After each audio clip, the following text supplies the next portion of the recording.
Alo, Trà Vinh xin chào các bạn.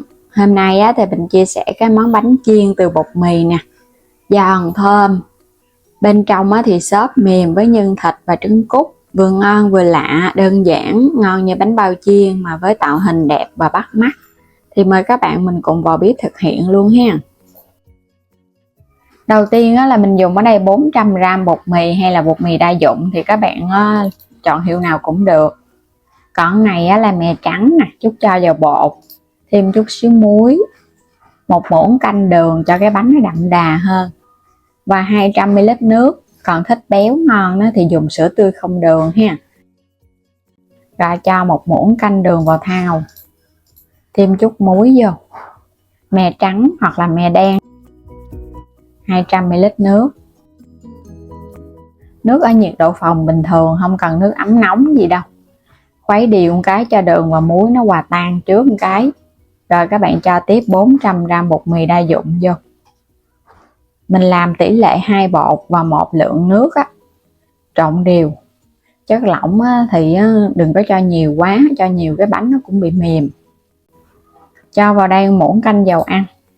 Rồi các bạn sẽ nhồi đều lên ha, cho khối bột của mình nó quyện, nó tạo thành một khối vậy đó. Nếu mà bột có hơi cũ thấy nó có khô quá thì các bạn thêm chút xíu nước nữa cũng được. Nhồi xong chút xíu thì bắt đầu bột nó mịn và nó dẻo, nó quyện lại thành một khối vậy nè. Bạn sẽ đậy kín rồi mình chờ từ 1 cho đến 2 tiếng đồng hồ cho nó nở gấp đôi. Phần nhân là mình có ở đây 300g thịt nạc xay ra. Mình có tiếp ở bên đây là 1 trái bắp nè, thêm cà rốt, củ hành tây, rồi một ít hành lá và ngò rí nữa cho phần nhân của mình nó thơm. Trái bắp các bạn sẽ chẻ đôi ra dễ sắc nha. Có bắp thì phần nhân này tùy ý thích. Nếu các bạn không thích bắp thì mình cũng có thể thêm vào củ sắn, củ cà rốt, củ sắn. Hoặc ở đây là mình dùng bắp cho nó ngọt và nó tạo cái màu đẹp cho nhân. Cà rốt thì sắc lát mỏng mỏng đi, rồi chút các bạn sắc hạt lựu lại cho nó đều. Ở trong kênh mình có bán thêm các sản phẩm liên kết thì mời các bạn bấm vào góc trái video xem sản phẩm, hoặc là bấm vào ảnh kênh chuyển đến cửa hàng lựa chọn nhiều sản phẩm. Nếu mà thấy giá cả phù hợp thì mua ủng hộ kênh mình với nha. Củ hành tây mình cũng sắc ra luôn. Củ này cũng nhỏ nhỏ, không có lớn quá. Nếu mà không có hành tây các bạn dùng hành tím và tỏi băm. Hành lá và ngò rí nè, sắc vào trong nhân thì nó thơm. Sắc nhỏ nhỏ ra hết tất cả các nguyên liệu rồi bắt đầu mình trộn nhân. Những cái loại nhân mà mình đã sắc vào trong thau: cà rốt, bắp ngọt, củ hành tây sắc hạt lựu. Tiếp theo là thịt nạc, ở đây mình xay ra sẵn. Còn các bạn thích ngọt hơn cũng có thể thêm tép mình băm nhỏ nhỏ ra. 1 muỗng canh đường, muỗng canh dầu hào, muỗng cà phê hạt nêm, chút xíu muối, chút xíu tiêu xay. Rồi các bạn sẽ trộn đều phần nhân lên ha, cho nó quyện đều với gia vị Nhân này là mình làm nhân sống, ướp cho nó thật là đều. Chút các bạn chiên lên nó sẽ tụ lại thành nguyên cục. Còn nếu mà mình xào nhân trước thì chút cái phần nhân nó sẽ dễ bị rời. Quay trở lại bột, mình để 1,5 tiếng đồng hồ rồi đó. Bây giờ các bạn thấy nó nở lên gấp đôi là được Sẽ lấy khối bột ra, bắt đầu mình đi cán bột luôn. Nhớ cho thêm chút xíu bột mì khô để chống dính cho cái khối bột nha.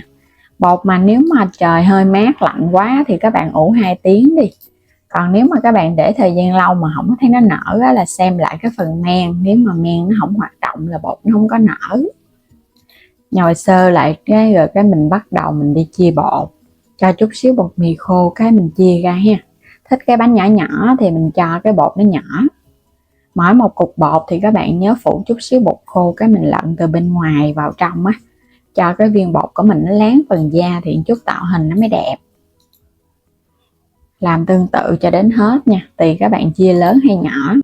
Mỗi một cái viên bột thì phủ chút xíu bột khô rồi cái cán mỏng ra. Cán sẵn qua một lần đi, chút nữa mình gói một lần cho nó nhanh. Rồi bây giờ sẽ cắt một cái mép một góc vậy nè, để mình tạo hình cái quả đào. Còn các bạn không thích tạo hình cầu kỳ á, thì cứ tẩm cho nó tròn lại giống như bánh bao vậy đó.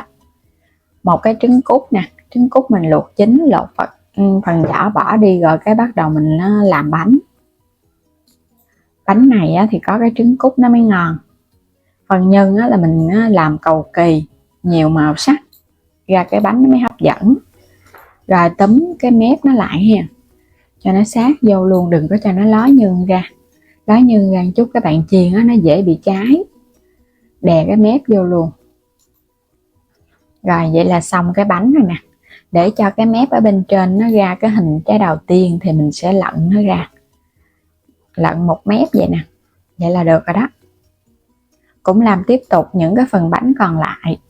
Mình chia đại ra, cái phần bột không có cân chỉnh cho nên nó sẽ ra được 21 cái cục bột. Cứ cuộn tròn lại.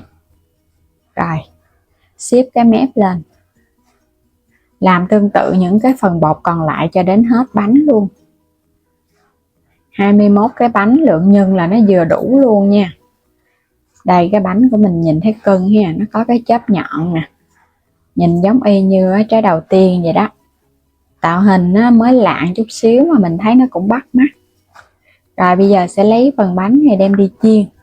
Ở bên bếp là mình có bắt cái chảo dầu. Khi mà dầu các bạn thấy nó vừa sôi lên là được rồi. Thả bánh vô chứ đừng có để nó sôi lâu quá, nó sôi áp quá là cái phần da nó dễ bị phình ra đó. Mình chiên lửa trung bình nha, nhỏ nhỏ thôi để cho nhân nó chín. Tại vì nhân là mình làm nhân sống, chiên lửa áp quá là nó không chín. Rồi cứ để yên vậy nè. Các bạn chiên, thỉnh thoảng thì mình trở nó một cái để cho nó chín vàng đều.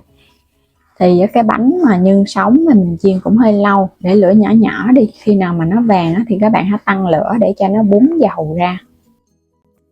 Bánh mà nó vàng đều vừa mắt, vậy là được rồi, là bên trong nó chín nhân rồi, bên ngoài thì nó vàng giòn. Bây giờ sẽ vớt nó lên cho nó ráo dầu nha. Bánh thơm phức luôn, nó căng phình, tròn vo. Vớt ra cho nó ráo dầu thì các bạn hãy xóc qua bên cái dĩa. Như vậy thì cái bánh của mình nó giòn và nó ít ngấm dầu. Ăn nó cũng ngon, lại không có bị ngán. Những cái trái đầu tiên đã sẵn sàng. Đầu tiên màu vàng. Còn cái bánh này nếu mà các bạn không có thích ăn dầu mỡ thì có thể đem đi nướng nha. Mình nướng vẫn ngon luôn. Nướng 180 độ khoảng 20 phút là bánh chín. Bánh nhìn vàng ươm đẹp mắt. Bên trong nè, phần nhân mình cho cũng nhiều nên là cái bánh nhìn nó cũng đầy đặn ha. Có cái trứng cút ở giữa nhìn cũng hấp dẫn. Bánh này ăn không cũng ngon. Còn mà thích cầu kỳ hơn thì các bạn cho thêm chút xíu đồ chua, nước mắm chua ngọt chan lên ăn cũng ngon lắm á. Mình ăn vậy thì mình chấm cùng với tương ớt là ngon rồi. Bẻ ra bên trong cho các bạn xem nha. Bột ở bên ngoài thì giòn nhẹ nhẹ, bên trong thì xốp mềm với phần nhân thịt cũ nè, có thêm bắp nhìn cũng hấp dẫn. Cái trứng cút là ngon nhất ở trong cái bánh này. Nếu mà thiếu trứng cút thì cái bánh nó cũng không được hấp dẫn á. Chấm với tương ớt mayonnaise. Ngon quá chừng, bột xốp mềm mềm. Tạo hình này nhìn nó còn ngon và lạ hơn cái bánh bao chiên. Và bây giờ cảm ơn các bạn đã luôn theo dõi ủng hộ kênh, vui lòng đăng ký ủng hộ mình nha. Và bấm vào góc trái video lựa chọn sản phẩm mua ủng hộ kênh mình. Xin chào tạm biệt, hẹn gặp lại các bạn ở những video tiếp theo.